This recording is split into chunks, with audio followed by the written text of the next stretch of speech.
En el regreso a clases, tu futuro no se detiene. Unidos, sociedad, gobierno y medios de comunicación, llevamos la escuela a tu televisión, lunes a viernes desde las 8 de la mañana. Así, seguirás estudiando desde educación inicial hasta bachillerato, mientras podemos estar juntos otra vez. Consulta las guías para saber en qué canal y a qué hora le toca a tu nivel escolar y no te pierdas ni una clase, porque podemos estar a distancia, pero siempre estamos unidos. Gobierno de México. Se esperó la presentación.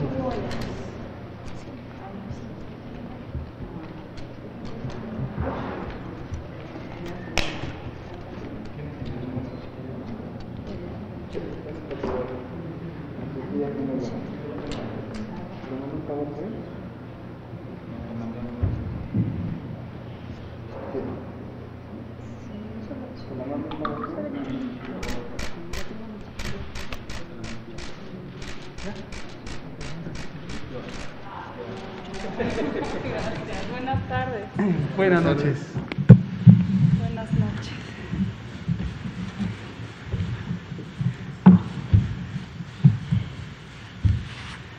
Me voy a quitar este hermoso cubrebocas que me regaló la secretaria Frausto. Son las 19:01 del lunes 24 de agosto de 2020. Estamos en el Palacio Nacional, en México, en la Ciudad de México. Y vamos a iniciar la conferencia de prensa diaria sobre COVID-19, la pandemia causada por el virus SARS-CoV-2. Hoy vamos a tener, como siempre, algunos elementos específicos. El primero es el informe técnico, que será breve. El segundo es, en una imagen, en una gráfica, voy a comentar sobre este tema de las pruebas. Durante el fin de semana parece que algunos medios de comunicación tenían dudas sobre las pruebas y cuántas se hacen, por qué se hacen, etcétera. Voy a comentar ese tema, ya lo hemos comentado en múltiples ocasiones, pero con mucho gusto lo volvemos a explicar. Y en el componente temático tenemos el gusto de que nos acompañe la secretaria de Cultura de México, Alejandra Frausto. Bienvenida, Ale. Qué gusto tenerte aquí. Encantada. Y la secretaria Frausto nos va a hablar de un tema importantísimo que es la cultura y cómo la cultura se perturbó durante las actividades culturales, se perturbaron durante el confinamiento propio de la respuesta a la epidemia de COVID-19.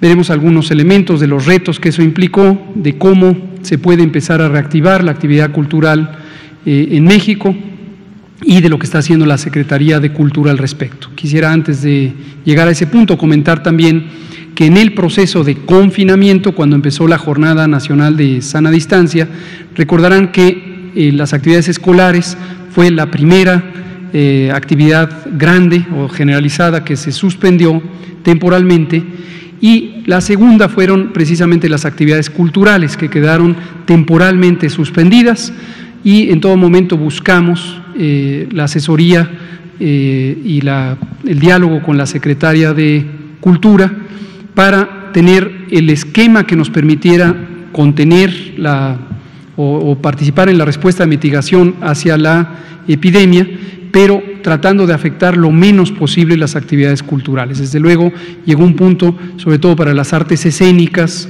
y para las exposiciones de arte pictórico y arte gráfico, que fue imposible no suspender las actividades. Pero desarrollamos una guía técnica sobre actividades en el espacio cerrado, actividades culturales, sobre todo para museos, que hoy nos es de gran ayuda en el proceso de desconfinamiento. Y agradezco, por lo tanto, públicamente a la secretaria aquí presente. Le pido entonces al doctor Alomía si presenta el informe técnico, después me levanto yo a comentar sobre esa única diapositiva y le damos la palabra a la secretaria Frausto. Con su permiso, señor subsecretario, muy buenas tardes con todas y con todos. Un saludo siempre especial a la población que nos sintoniza a través de los diferentes medios de comunicación, así como de redes sociales. Estamos esta noche en la conferencia vespertina número 178, en este día 86 de la nueva normalidad. Estamos iniciando ya la última semana completa de agosto, mes en el que precisamente vimos cómo la curva epidémica nacional empezó a tener una tendencia descendente, la cual se ha mantenido tenido en las últimas 4 semanas. Ahorita lo vamos a ver en el gráfico, pero destacando en este punto que precisamente la herramienta durante esta nueva normalidad ha sido el semáforo de riesgo COVID, el cual precisamente tanto en su diseño como en su aplicación tenía este objetivo, poder en su momento llevar a cabo el reinicio de las actividades en los espacios públicos, de la actividad socioeconómica de una manera ordenada, paulatina, que en su momento permitiera, lógicamente, poder retomar esta parte también que es importante del bienestar de la población, pero hacerlo de una manera que nos permitiera controlar o seguir manteniendo una epidemia, digamos, ordenada en función de este descenso que hemos visto en las últimas semanas. Lógicamente, dependiendo cómo esto se siga aplicando en cada una de las entidades federativas, podremos ver diferentes manifestaciones en nuestra curva nacional. Vamos a ver precisamente en la siguiente diapositiva con la actualización de las cifras para el día de hoy. 1.263.835 son las personas que han ingresado a protocolo de estudio por ser clasificadas casos sospechosos de la enfermedad. Esto quiere decir que presentaron signos y síntomas compatibles con COVID-19 y por lo tanto entraron no solamente a protocolo de atención médica, ya sea en un primer nivel de atención, que lo ha hecho la mayoría, casi el 80% por presentar enfermedad leve, o la necesidad de ingresar a un segundo nivel de atención, a un nivel hospitalario, por presentar signos y síntomas graves. De este gran total, el 49% ya han salido negativos, estamos hablando de estas 622.932 personas que están representadas precisamente en las barras de color morado, y 563.705 han salido ya positivas, que están representadas en la barra de color café claro en la parte inferior, teniendo aún 77.198 personas que tienen un resultado pendiente. Podemos ver que al inicio ya de esta semana, 43% es el porcentaje de positividad. Este también continúa disminuyendo, lo podemos ver representado en la curva de color naranja y vemos cómo también desde la semana 31 inició con un descenso y esto nos representa y se acerca a la circulación viral que en un momento determinado está sucediendo en las diferentes regiones del país, recordando que este 43% es la media nacional. Por lo tanto, hay estados que tienen mayores porcentajes todavía, sobre todo aquellos que están en la parte superior de su curva o están todavía en fase ascendente, y hay porcentajes menores a ese 43% también, sobre todo en aquellos estados en donde han tenido semana tras semana la descendencia de su curva epidémica. Veamos la siguiente diapositiva para ver nuestros casos estimados. Aquí podemos ver, lógicamente, el comportamiento y sobre todo la tendencia que tiene la curva epidémica nacional.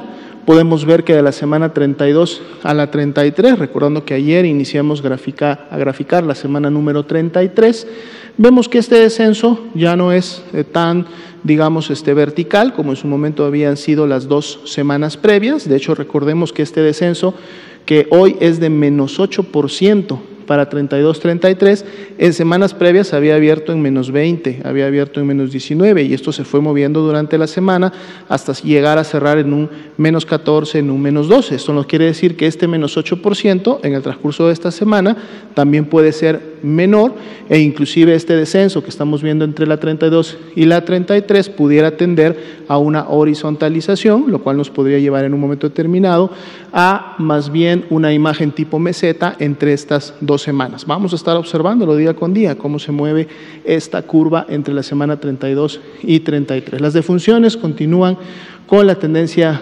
descendente que inició desde la semana 29-30 y para las 2 últimas semanas que se representan en la gráfica es de menos 56%.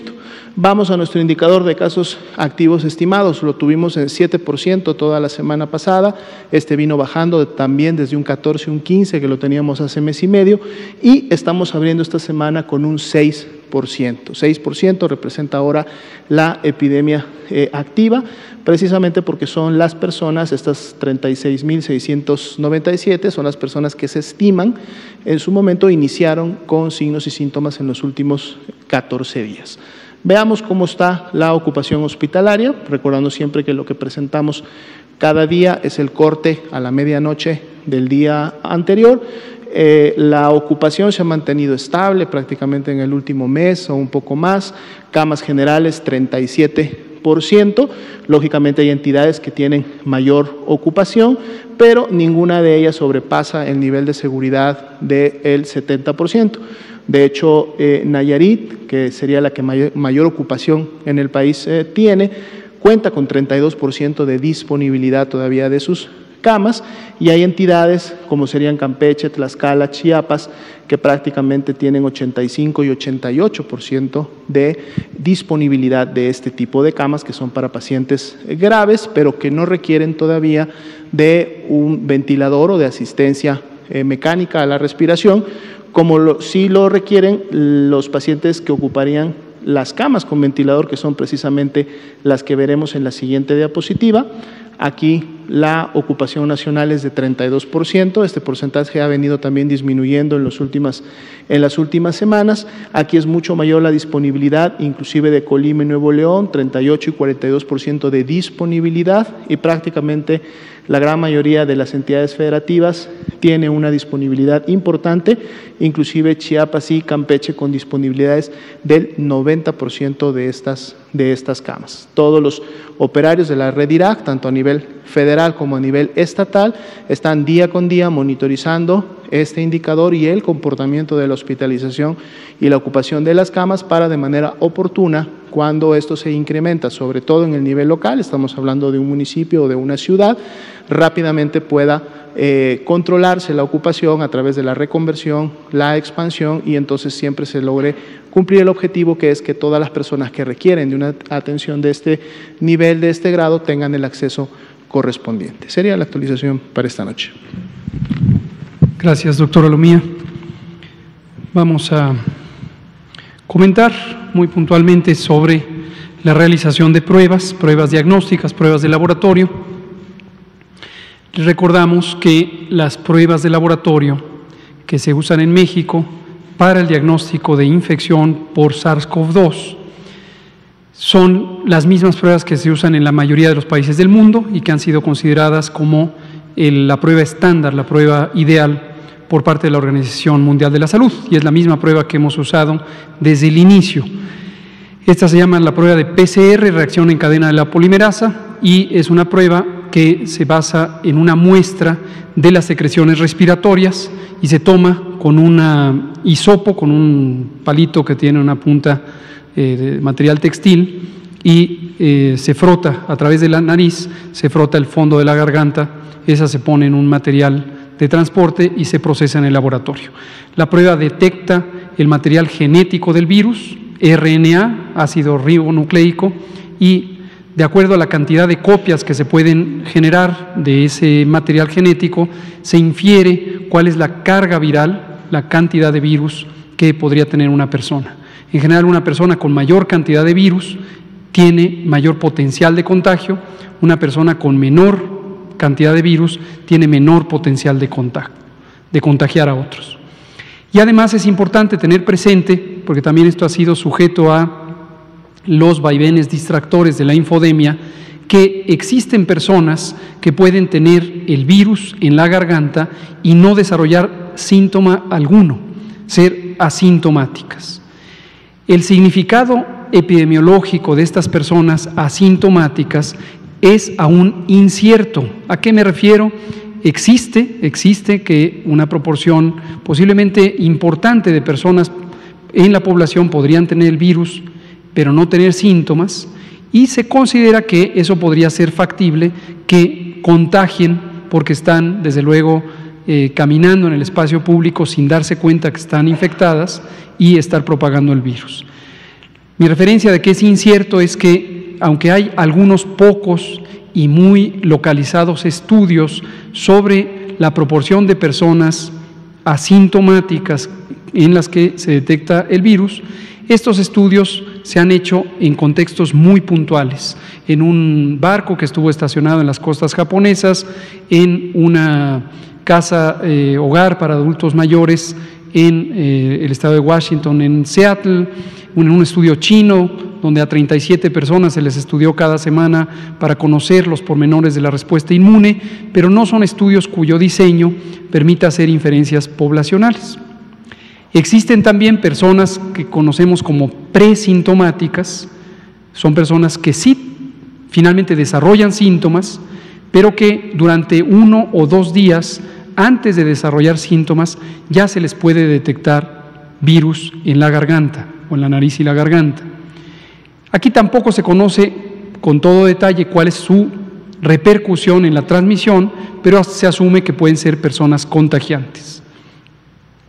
Pero también se conoce que si comparamos la concentración de virus en la garganta durante el periodo presintomático, antes de que empiecen a tener fiebre, tos, dolor de cabeza, etcétera, es considerablemente menor de la concentración que tienen las mismas personas una vez que empiezan a tener síntomas. Y aparte, el propio síntoma de la tos es un amplificador del potencial de contagio. Bueno, ¿por qué comentamos una vez más todo esto?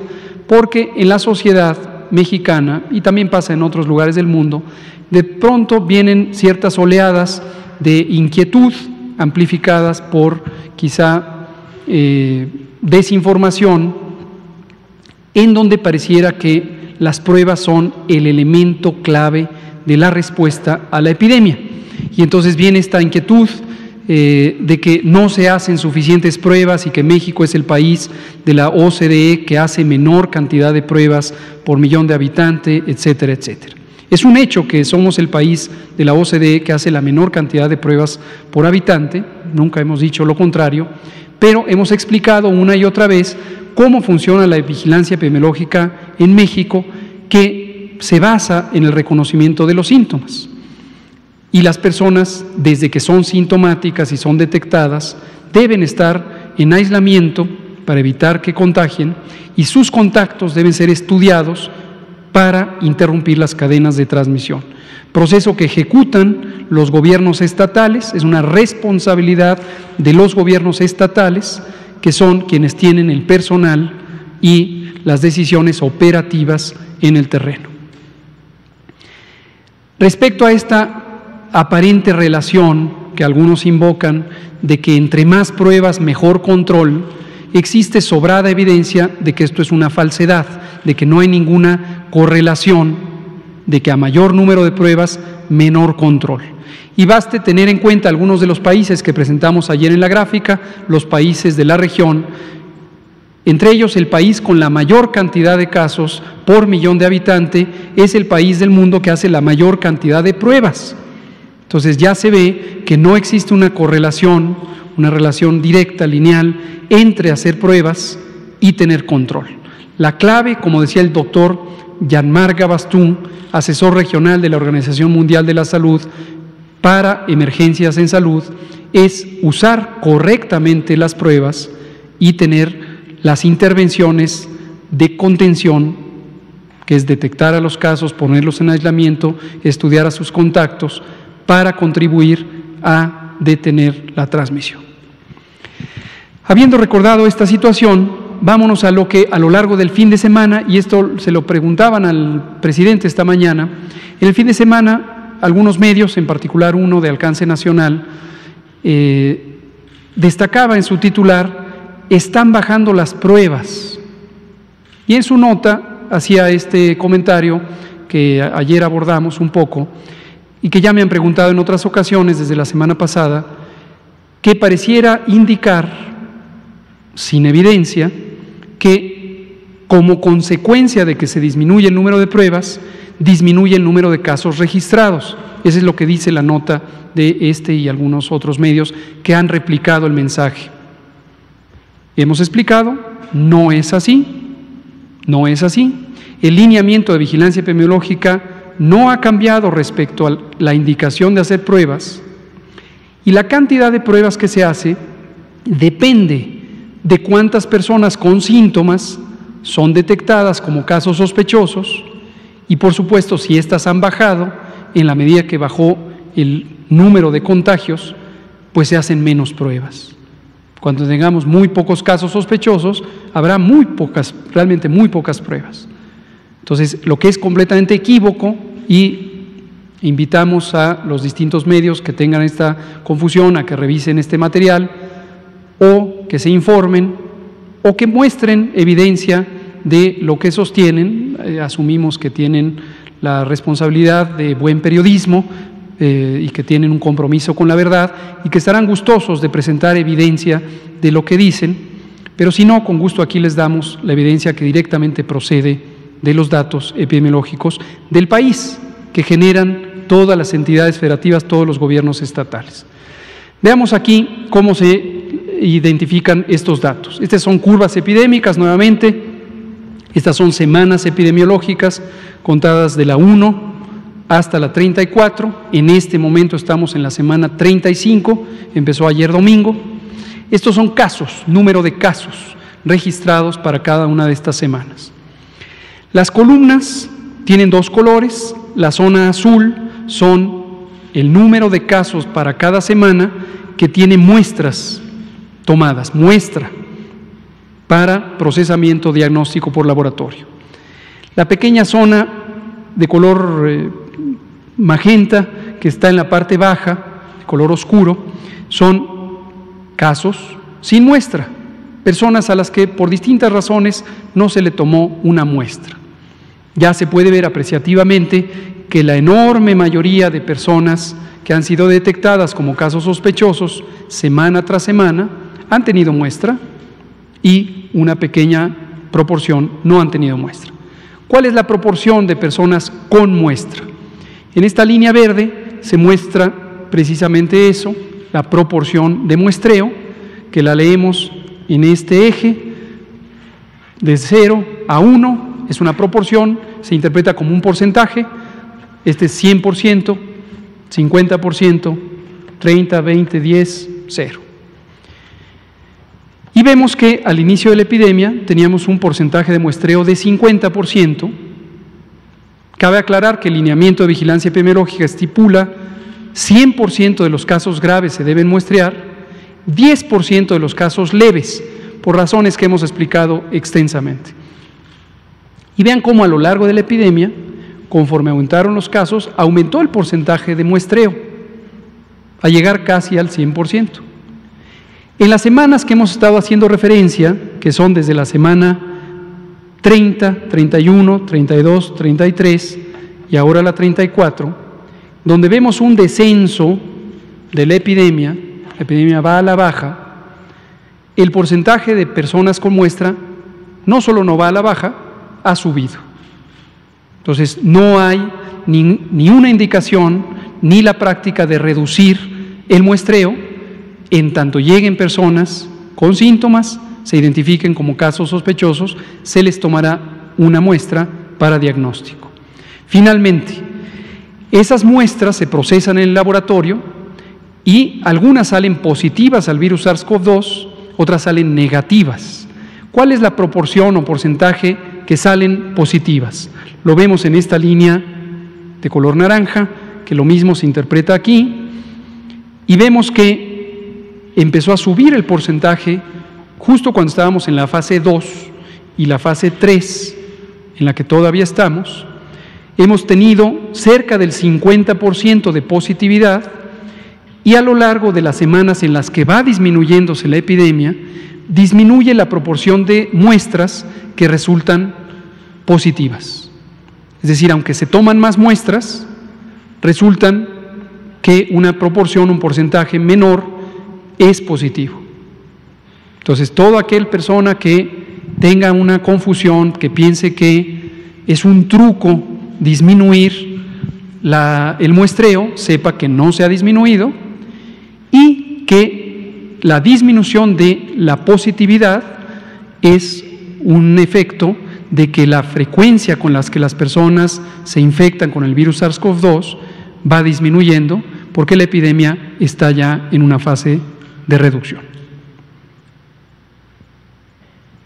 Secretaria, le apreciamos mucho la visita, si es tan amable de comentarnos sobre la cultura en tiempos del COVID. Muchísimas gracias, querido subsecretario Hugo López-Gatell, gracias doctora Lomía, gracias a ustedes por todo lo que han hecho, por cuidarnos y por esa generosa vocación de informar cada día, y a ustedes, a los compañeros de los medios de comunicación, por esa misma vocación de llevar este mensaje todos los días a la ciudadanía.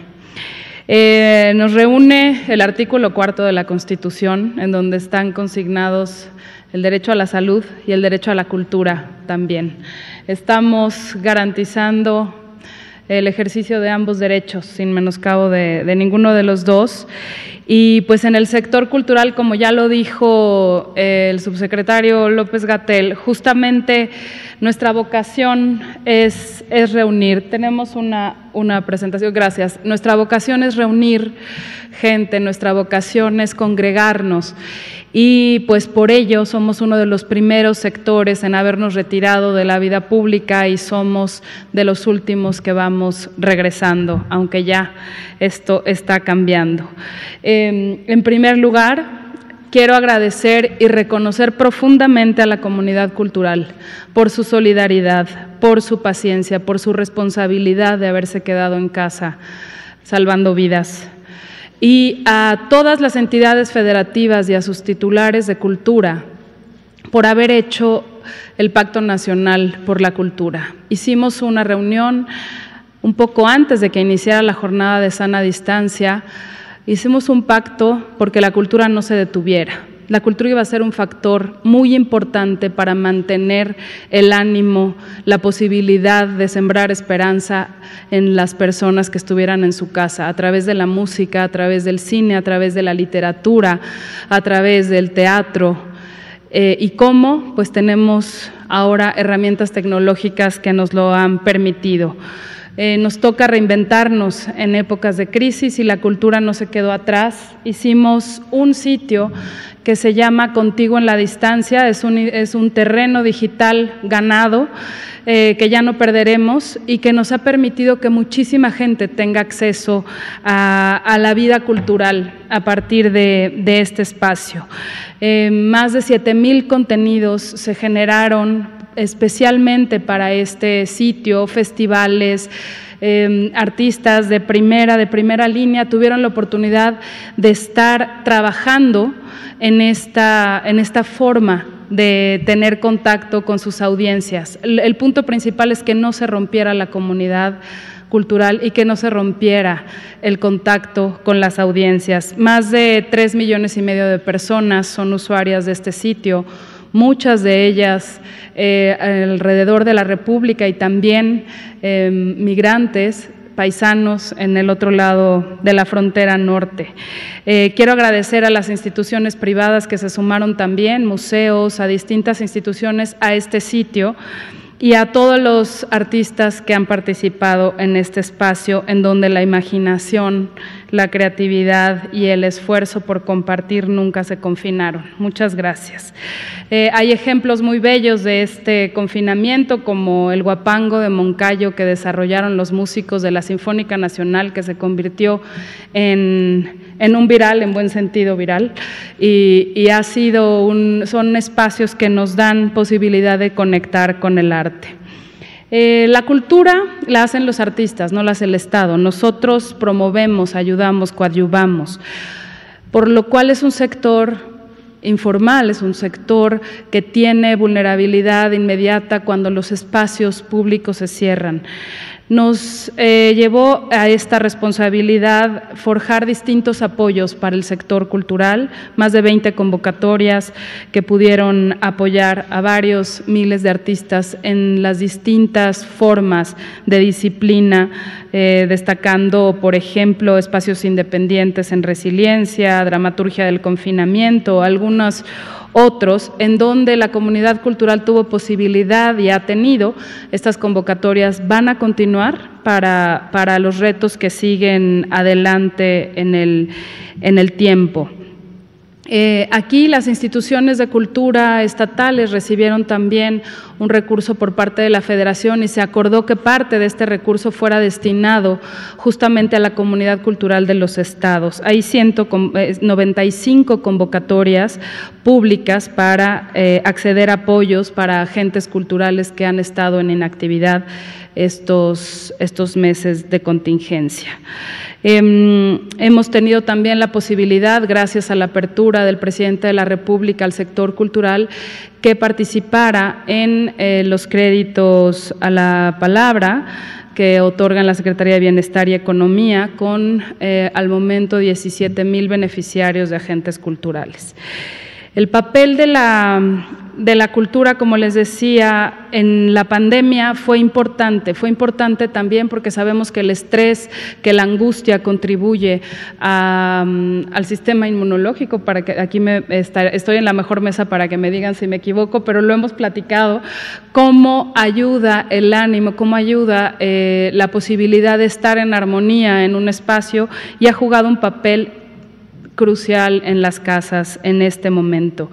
Y los lazos de solidaridad se amplían. El presidente nos pidió que hiciéramos todo lo que estuviera en nuestras manos para apoyar esta crisis, y es por eso que la residencia antigua o residencia oficial de Los Pinos, que es la residencia oficial del pueblo de México, ahora se convirtió en un espacio para que personal de salud habitara en este lugar. Finalmente este lugar fue construido para servidores públicos de primera línea y quienes han estado, enfermeras, doctoras, doctores, al frente de la primera línea de atención a las personas con COVID, tuvieron la posibilidad de estar en esta residencia tranquilos, sin temor de contagiar a sus familias, sin temor de transportarse en transporte público, y estuvieron ahí todavía un grupo de ellos durante todo este tiempo. Abrimos las puertas de este complejo cultural Los Pinos para reinventarse también en este sentido solidario. Quiero agradecer a la comunidad artística. Desde el primer momento sus voces se sumaron a Quédate en Casa, se sumaron de manera contundente. Más de 1,000 videos que realizó la comunidad artística y cultural de México, de todo el país, algunos que están fuera del país, memorables videos, algunos de personas que no estaban en activo, como Andrés Bustamante, que junto con Trino hicieron durante 10 semanas videos inolvidables. De verdad, un llamado a la conciencia y un llamado a la responsabilidad social. Gracias a todos por este esfuerzo. Y ahora es tiempo de volver. Ya comenzamos la reapertura. El volver a verte para los espacios culturales les devuelve el sentido de tener la posibilidad de convivir con sus audiencias, con sus visitantes, y curiosamente han crecido. La primera familia que visitó el Museo Tamayo es una familia que provenía del Estado de México y que había conocido el museo justo en Contigo en la Distancia. Nunca antes había pisado este espacio y este terreno nos dio la posibilidad. Aquí, volver a los espacios de nuestra memoria, de nuestros símbolos, es el corazón que late de una sociedad, el tema cultural. Entonces, se comenzó la reapertura de museos el pasado 19 de agosto. Hemos cumplido de la mano de la Secretaría de Salud protocolos muy estrictos para cuidarlos, para que se sientan seguros en estos espacios culturales. Seguimos el semáforo sanitario, obviamente, de cada estado, y el personal de la Secretaría de Cultura y de todos estos espacios se ha capacitado para recibirlos de manera en que se sientan pues en contacto con el interés cultural, pero de manera clara, de manera segura. Hay mucho anhelo de volver a estos espacios. Las cifras de reapertura son claras. La Cineteca Nacional en estos primeros días lleva más de 9,000 asistentes. Y aquí en este espacio hago un reconocimiento también a las cadenas comerciales que sostuvieron tanto tiempo y tantos meses a su personal con las pantallas apagadas, y ahora con protocolos muy estrictos se está volviendo al cine, que es una de las artes que también reúne de manera más contundente a la ciudadanía. Es una actividad que ya tenemos oportunidad de disfrutar. En cuanto a la red de museos del Instituto Nacional de Bellas Artes y Literatura, están a su 30% de aforo. Aquí tenemos en estos primeros días más de 1,000 asistentes, tanto en el Museo de Arte Moderno, en el Museo Tamayo y en la Sala de Arte Público Siqueiros. Ha sido una apertura escalonada, ahora abundaré en el calendario. Este fin de semana abrimos al público de nuevo porque ya los espacios que están destinados al público no son los espacios que estaban utilizados por el personal de salud y están ya abiertos a la ciudadanía. Es un espacio abierto, seguro, en donde pueden ir en familia, por supuesto es gratuito y recibimos a 334 personas entre sábado y domingo. El regreso a la vida cultural nos anima a todas, a todos, y quiero hacer un reconocimiento muy enfático a todos los espacios culturales independientes, a los espacios privados, a las empresas culturales, a los pequeños empresarios culturales que siguen de pie, a los teatros, a los pequeños teatros que ya tienen oportunidad de ir regresando poco a poco, a los espacios para la danza, a todos aquellos que cuidaron vidas quedándose en casa y que van a recuperar esperanza volviendo a los escenarios. Muchas gracias por esta fuerza, por esta dedicación y por este acto enorme de responsabilidad.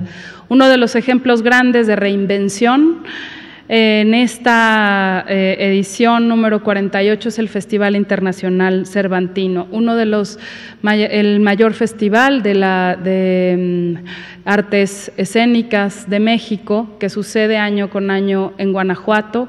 Se hará totalmente gratuito y virtual. Habrá algunas actividades en la propia capital de Guanajuato con instalaciones lumínicas, con otro tipo de cosas que no nos represente algún riesgo de contagio. 12 países están presentes y los países invitados, que son el país invitado y el estado invitado de este año, reiteramos la invitación para el próximo año, que son Cuba y el estado de Coahuila. Esta fiesta de las artes se reinventa no solamente transmitiendo cierta oferta cultural, sino, pongo aquí el ejemplo de la Fura dels Baus, es una compañía catalana de artes escénicas que está preparando un espectáculo virtual único con una obra de Shakespeare, con La Tempestad, en donde pues por primera vez podremos tener entrada libre y cupo ilimitado. Siempre tenemos cupos limitados, aquí no lo tendremos. Mañana empieza a circular un video en las redes de estos esfuerzos que se hacen en estos momentos en donde la imaginación tiene que ponerse a trabajar y justo es el ámbito cultural donde sucede. Mañana se lanzará La Orquesta Imposible, coordinado, proyecto y dirigido por Alondra de la Parra, con solistas que inimaginablemente podrían estar reunidos. Entonces, esténse pendientes, es un regalo para la música, para el arte y para todos nosotros. En cuanto a los espacios, en el calendario, ya para irme muy rápido, estamos en agosto abiertos Cineteca Nacional, Tamayo, Museo de Arte Moderno, la Sala de Arte Público Siqueiros, el Complejo Cultural Los Pinos, y el día de hoy abrió Fonart. Queremos invitar a la gente que de manera, pues obviamente responsable, como acuden a una tienda de autoservicio, vayan a Fonart. El sector artesanal es uno de los sectores que también resultó sumamente afectado y estamos promoviendo desde tapabocas hechos en rebozo, en textiles tradicionales, para que puedan dinamizar de nuevo la economía del arte tradicional de México.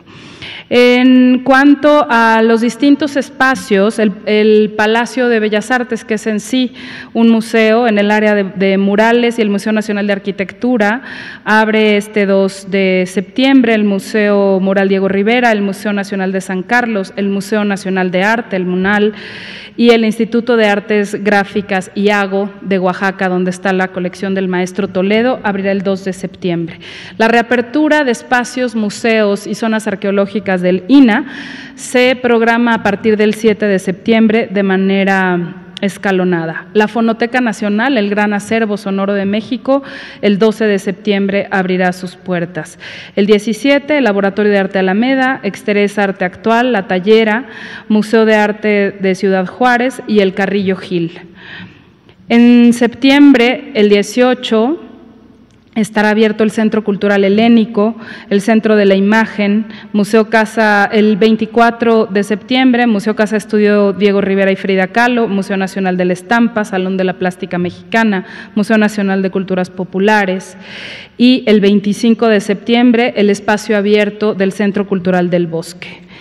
En el mes de octubre están programados los teatros del Centro Cultural del Bosque, el Teatro Héctor Mendoza y de la Compañía Nacional de Teatro y el Centro de Cultura Digital.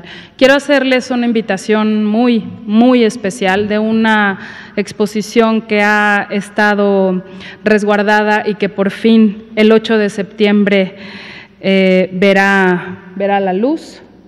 Es el París de Modigliani. Esta exposición es una magna exposición de este artista que convivió y que con sus contemporáneos eran grandes artistas también de la expresión mural mexicana, como Rivera, en su pintura de Caballete, convivieron, y era ese momento de París que imaginaron y que vivieron los grandes artistas esta exposición. Con un total de 164 obras, logramos mantenerla y prolongar su estancia en México para que la gente pueda visitar el Museo del Palacio de Bellas Artes y pues reanimarse con el arte. Muchísimas gracias por volver con cuidado. Cultura te cuida, y toda la programación pueden consultarla en Contigo en la Distancia y por supuesto en las redes y en la página de la Secretaría de Cultura. Gracias. Perdón, falta el video, olvidé pasar, perdón, siempre olvido algo. Si nos pasan el perdón, video. ¿Tenemos tiempo? Sí. ¿Sí? Gracias. Sí. Se siente muy bien poder volver a entrar a un museo, lo extrañaba muchísimo, era de mis rutinas de todas las semanas, entonces sí es un alivio. Bueno, mi nombre es Marco Antonio López, lo visito de Tijuana. No pensé llegar a disfrutarlo, a vivirlo. Pensé que nunca iba a poder entrar a Los Pinos. Creo que después de tantos meses en encierro sin poder apreciar más allá de nuestro entorno en casa y de algunas personas como la familia o la pareja, volver a los museos en un ambiente de sana distancia, con las medidas que se deben de tomar, pues es muy agradable y muy reconfortable para el alma. Muy emocionante después de 4 o 5 meses regresar y tener la oportunidad de aprender de los museos, que son una fuente de conocimiento, de arte, de educación. Este regreso está muy bien para volver a adentrarnos a las actividades, al arte otra vez, reencontrarnos con el arte sobre todo. Volver a ver este tipo de cultura que nos beneficia como personas, como mexicanos. Gobierno de México. Algunos testimonios de nuestras primeras visitas. Muchas gracias, secretaria Alejandra Frausto. Quisiera nada más, a nombre de mi secretario, el doctor Alcocer, y de todo el grupo que trabajamos en el sector salud, agradecer a la comunidad artística y cultural. Esta es una de las comunidades que también sufrió una enorme presión por el confinamiento, no solamente en México, sino en el mundo, y vimos muestras de evidentemente de gran creatividad, pero de gran altruismo también, de gran generosidad en estos videos y en otras expresiones que orientaban a la población, nos animaban a todas y todos también a seguir trabajando en esto. Muchas gracias a la comunidad artística y cultural de México. Olinka, por favor. Doctor, a propósito de las pruebas que se han realizado y de lo que comenté el día de hoy, en Eje Central documentamos el jueves 20 de agosto, para no mentirle, que gracias a una entrevista que amablemente nos dio Ricardo Cortés Alcalá, él nos informaba que después de 10 días de las pruebas que están en carácter de sospechosos, es decir, los casos sospechosos después de 10 días es imposible saber si son positivos o no. Y que al igual que un gran comité va a hacer una revisión exhaustiva de actas de defunción y de todo eso para determinar la carga de mortalidad no observable, habrá un comité que determine cuántas de estos casos sospechosos vamos a tener que considerar como si fueran positivos. Es decir, del número de casos positivos que tenemos hoy, más de la mitad no podemos saber si son o no, si tuvieron o no la enfermedad. Ahora, las pruebas las realizan en los estados y las procesan en los estados. El retraso y la dilación que tenemos es en los estados, y el más antiguo, corríjame si me equivoco, es en abril, el de los casos más antiguos que tenemos, que permanecen como sospechosos. Quiero decir, si después de toda esta discusión que ha habido con la información confiable o no que proveen algunos estados, ¿llegaron a algún acuerdo en el que tengan cierto plazo para procesar las pruebas? Y si no, pues mejor que después de 15 días nos digan, este es el stock que ya no vamos a poder confirmar. ¿Sí? Déjeme tratar de refrasear, corríjame si lo que refraseo no representa su pregunta. La inquietud aquí es, ¿cuál es el tiempo idóneo, el tiempo deseable para tomar una muestra de los líquidos respiratorios para el diagnóstico de COVID en una persona que tiene síntomas compatibles con COVID, ¿cierto?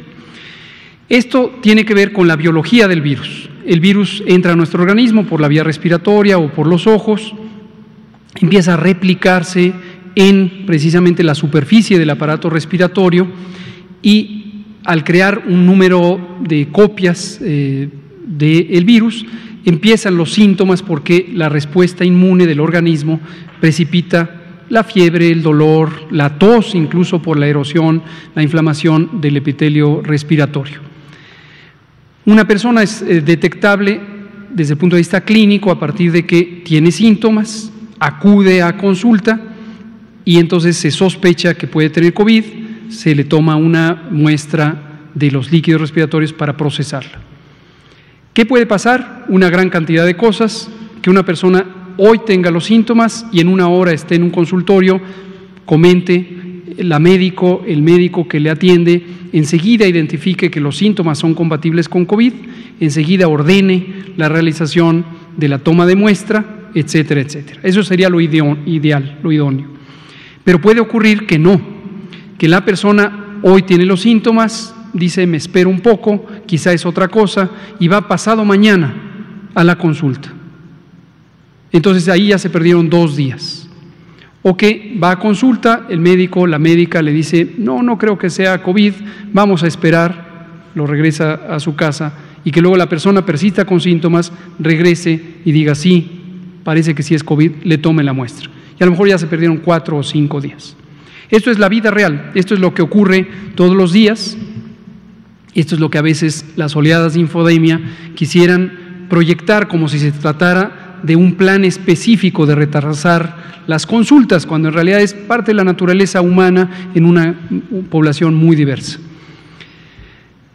Hay un estándar técnico de cuánto es el momento después de los síntomas en donde es ideal tomar la muestra porque se puede detectar al virus.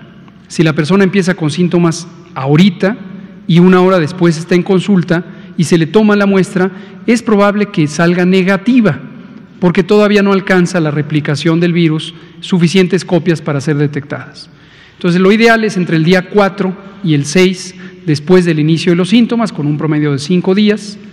Pasados los 6 días empieza a disminuir la carga del virus porque el propio sistema inmune empieza a eliminar al virus y ya no es detectable. En esta gran diversidad tenemos muestras que se han tomado en las múltiples unidades de salud que en su momento resultaron negativas, pero que los síntomas son compatibles con COVID, entonces se consideran como casos sospechosos. En México, desde el principio hemos establecido, y así pasa en otros países, que la propia señal de casos sospechosos, cuántos casos sospechosos existen, es suficientemente importante para ser contabilizada y que contribuya a la vigilancia epidemiológica de COVID, a reconocer sus patrones de dispersión en el territorio, su ocurrencia en el tiempo. Por eso esta preocupación que a veces surge de que se tiene que confirmar, técnicamente no es así. Es muy deseable que haya una confirmación, pero esa es una señal, casos confirmados, pero hay otra que es más anticipada, que es casos sospechosos. Nosotros analizamos ambas cosas porque ambas son informativas. Aparecen como sospechosos, son negativos, pero siguen apareciendo. Esta es una ventana móvil de personas a las que se les ha tomado muestras y están en tránsito a que sean confirmadas. Algunas resultan negativas y pasan a la zona de las barras moradas que está allá arriba, como casos que resultaron negativos, otras pasan a la confirmación y tenemos el porcentaje de confirmación promedio para cada una de las 32 entidades federativas, para cada una de las semanas que van transcurriendo en el año, y ese porcentaje se lo aplicamos al conjunto de casos sospechosos y nos da una idea de cuántos casos más estarían positivos si tuvieran el comportamiento promedio que tienen el resto de los casos en los que sí se pudo observar directamente la positividad. ¿Se va a determinar la positividad a partir de la semana? Todas las semanas determinamos la positividad, todas las semanas la presentamos aquí. En los mismos casos, todos los casos sospechosos son en sí mismo una señal de vigilancia epidemiológica. No los despreciemos, no los consideremos menos importantes, son igualmente importantes. Gracias, Olinka. Por favor, adelante. Buenas noches, doctor Gatell. Víctor, buen día para Víctor Vlogs y México Informa de YouTube. Si nos puede hablar ahorita que está aquí presente también la secretaria de Cultura, ¿cuál va a ser la situación que se va a suscitar el 15 de septiembre? ¿Cómo va a ser planeada esa reunión? Porque el presidente ha comentado que sí lo va a realizar. Y otra pregunta, me contactaron exalumnos de la Escuela Preparatoria de Texcoco. Le digo exalumnos porque ya egresaron. Me comentaron, me enviaron una información de que realizaron una práctica en el laboratorio de ahí del plantel y le realizaron pruebas a la agua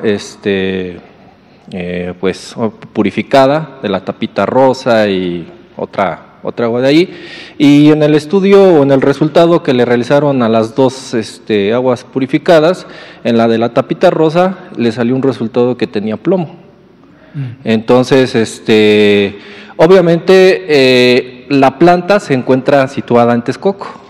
De hecho, pues toda el agua que ustedes se reparte aquí en la Ciudad de México, en la zona conurbada, pues sale de allá de Texcoco y obviamente pues me pedían, no sé si ustedes podrían realizarle unas pruebas porque fue muy curioso que al ver o comprar una de estas aguas no tienen los valores de las sales ni tampoco obviamente del contenido, ¿no? que se extrae, ¿no? Porque al fin y al cabo pues son minerales los que se extraen de ese pozo. Entonces, esta serían las dos preguntas. Muy amable, doctor. Muchas gracias.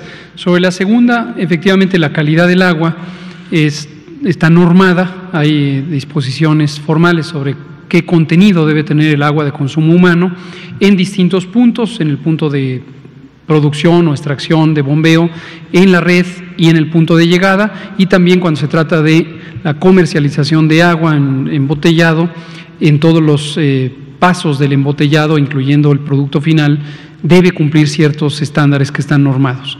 La entidad responsable de hacer la vigilancia de esto es el Sistema Federal Sanitario, que son las 32 comisiones estatales o direcciones estatales de protección contra riesgos sanitarios, y a su vez los coordina la Comisión Federal de Protección contra Riesgos Sanitarios, COFEPRIS. Entonces, sí sería muy bueno cualquier ciudadano que identifique algo que le parece que pudiera necesitar una verificación sanitaria, puede denunciarlo a la oficina estatal, la comisión estatal o a la COFEPRIS. En la página de internet, si ustedes ponen cofepris.gov.mx, van a encontrar los teléfonos de contacto, y eso es importante para poderle dar un seguimiento específico. Sobre el 15 de septiembre, a reserva de que la secretaria Frausto comente otra cosa, me parece que todavía hay detalles del plan que no están suficientemente precisos, entonces mejor no anticipamos vísperas. Cuando tengamos más información detallada será dado a conocer. Seguramente el propio presidente querrá que se presente en la mañana. Gracias. Daniela Pastrana, Nuria Fernández, Liliana Noble, y nos quedan 4 minutos, así que 30 segundos por cada uno. Gracias, doctor. Hoy llegó a algunos hospitales, bueno, a unos, no sé si a muchos hospitales del IMSS, nos lo mandaron de uno, un documento que dice definición operacional en casos sospechosos de enfermedad respiratoria viral, que incluye COVID-19, y lo que dice básicamente es que se disminuye, antes había, se solicitaba que hubiera, que se cumplieran 2 síntomas, ahora solo es uno, para poder ser considerados y atendidos, y que bueno, porque parece que esto estaba dejando fuera a una parte de la población, según las conclusiones, ¿no?, de pacientes que podían tener síntomas. Entonces, la pregunta es, uno, si esto aplica a todos los hospitales y a todas las dependencias de salud, y 2, ¿cuál es el motivo o qué detectaron que haya originado este cambio? Gracias, Daniela. Efectivamente es correcto. Este documento que usted habla son 4 o 5 láminas y es del Instituto Mexicano del Seguro Social. Seguramente por accidente algún funcionario o funcionaria del IMSS filtró este documento. Digo porque esto va a llegar de manera oficial a partir de un comunicado que haga el director general de epidemiología aquí presente a las 32 gobiernos estatales. Sin embargo, el documento ya lo revisamos, es correcto. Este fue procesado en la Dirección de Prestaciones Médicas, y aprovecho para agradecer al doctor Víctor Hugo Borja, quien es el titular, quien fue uno de los que presentó la inquietud de que era conveniente realizar un ajuste a la definición operacional de caso de sospechoso de COVID. El propósito, lo comenté un poco el viernes pasado, es ampliar la sensibilidad de la definición. Detectamos que había una proporción de personas que acudían a consulta y no se les sospechaba que tuvieran COVID y retardaba, por lo tanto, la atención, porque la definición era demasiado estricta. Entonces, al detectar esto, consideramos que hay que ampliar la definición, se agregaron los síntomas accesorios, pérdida del olfato, pérdida del gusto, diarrea, y además se requiere ahora que un solo síntoma de los accesorios sea suficiente para sospechar COVID. ¿Cuál es la consecuencia? Una muy benéfica, que se ampliará el universo de sospecha para que las personas sean detectadas más oportunamente, y una consecuencia estadística que no tiene mayor relevancia, que va a haber un aparente aumento en el número de casos, producto de que se empiecen a detectar más los casos o que se les clasifique de manera más libre como casos sospechosos de COVID. Le pido al doctor Alomía si nos puede dar detalles sobre cuándo empezará ya a entrar en vigor esta definición. Sí, de hecho el CONAVE es el Comité Nacional de Vigilancia Epidemiológica, deliberó sobre esta definición la semana pasada, el miércoles y el jueves. El jueves en la tarde quedó votada y lista para su modificación. El modificarla lleva también cambios a la plataforma CISBER y al estudio epidemiológico y lógicamente publicarlo de manera oficial en el lineamiento. Eso debe de quedar mañana antes del mediodía aproximadamente, dado que ya se terminaron de hacer estas adecuaciones. Entonces se hace oficial, como bien se comenta, para las 32 entidades federativas y para todas las instituciones del sector salud. Gracias. Es correcto, en cuanto llegue el oficio del doctor Alumía a los 32 estados, pero si quieren lo pueden ir anticipando por conocimiento directo de las entidades federativas, a partir de mañana ya formalmente empezaría la nueva definición operacional de caso sospechoso de COVID-19, que es más sensible, es decir, permite un mayor margen de sospecha, lo que va a resultar en una atención más temprana, más oportuna, de una mayor cantidad de personas y, para que estemos preparadas y preparados, producirá un efecto artificial de aparente incremento en el número de casos en la medida en que se detectarán más oportunamente los casos. Luego se estabilizará y seguirá dominando la tendencia natural que está teniendo la ocurrencia de contagios. Nuria Fernández, por favor. Sí, es una pregunta para Alejandra Frausto y una para los doctores. Soy Nuri Fernández de La Caracola. Hola a todas y a todos. La pregunta es la siguiente. Nosotros participamos en actividades culturales y artísticas y durante la pandemia hemos vivido una experiencia que creo que es muy importante, y es que por una parte nuestras actividades han podido tener una relación global mayor. Hemos colaborado con artistas del Líbano, de Argelia, de Inglaterra, cosa que no pensábamos que pudiera ser posible. Y desde el punto de vista de las artes escénicas, yo bailo, lo que hemos experimentado es que de pronto el cuadrito de Zoom se vuelve el escenario y es un desafío tomar ese escenario como tu escenario. Entonces la pregunta es, no se puede volver a lo de antes nada más. En el terreno cultural y artístico, ¿qué ha cambiado con la pandemia? Uy, Nuria, es una pregunta ontológica. Ha cambiado todo. Ha cambiado, sí, mira, yo te felicito aparte por estar haciendo esta actividad y reinventar la forma de comunicación, pero una crisis de este tamaño que nos unió como humanidad. Tú lo dices, pudiste trabajar con artistas que no sabías su nombre, que no sabías dónde estaban y ahora son parte de tu comunidad creativa. Se rompieron las fronteras en ese sentido, se democratizó muchísimo. Obviamente no puedo decir que en todas partes hay internet y que todo el mundo tiene acceso, desde luego que no, pero este gobierno está trabajando en ello de manera contundente. Pero creo que la enorme buena secuela que tiene la cultura es que se puso en un lugar fundamental, y esta crisis, si no nos convirtió en más humanos, no entiendo qué necesitaríamos. Y la cultura gana, porque es la expresión más, pues, exquisita del humanismo, exquisita en el sentido de sofisticación del corazón, de la expresión del cariño, no de exclusividad y de justamente de alejarte. A veces las artes se sentían elitistas, se sentían que era para unos cuantos, y este es un derecho, y este derecho ganó un terreno fundamental, que es el acceso a todos. Hay experiencias de artes escénicas, de teatro, que se hizo por las propias familias, guiados por los mejores escenógrafos, directores de teatro,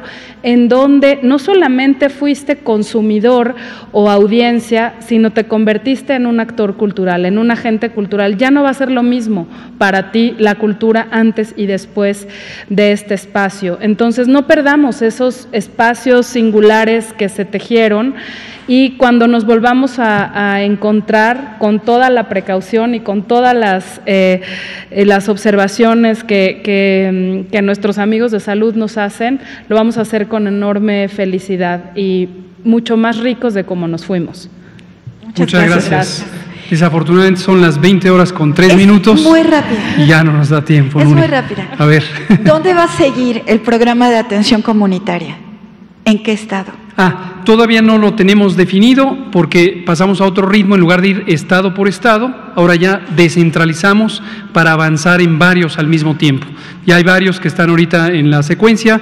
Está Guerrero, está Oaxaca, está Veracruz, que nos quedó pendiente de visita, está Puebla y otros más que han... También la Secretaría de Salud de Michoacán nos ha invitado a este proyecto. Gracias. Gracias.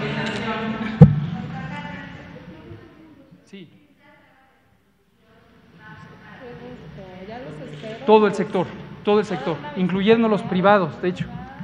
Sí. Que sirva. El doctor nos dijo que después de 10 días... En el regreso a clases, la escuela va a tu casa. Más de 1.600.000 maestros están listos para trabajar a distancia con sus alumnos. Los libros de texto gratuitos están disponibles para descarga en conalitec.cep.gov.mx. De lunes a viernes transmitiremos las clases en televisión abierta. Consulta los horarios en los sitios oficiales y no pierdas ni una clase. Cuando el semáforo se encuentre en verde, estaremos juntos. Hoy permanecemos unidos por ti.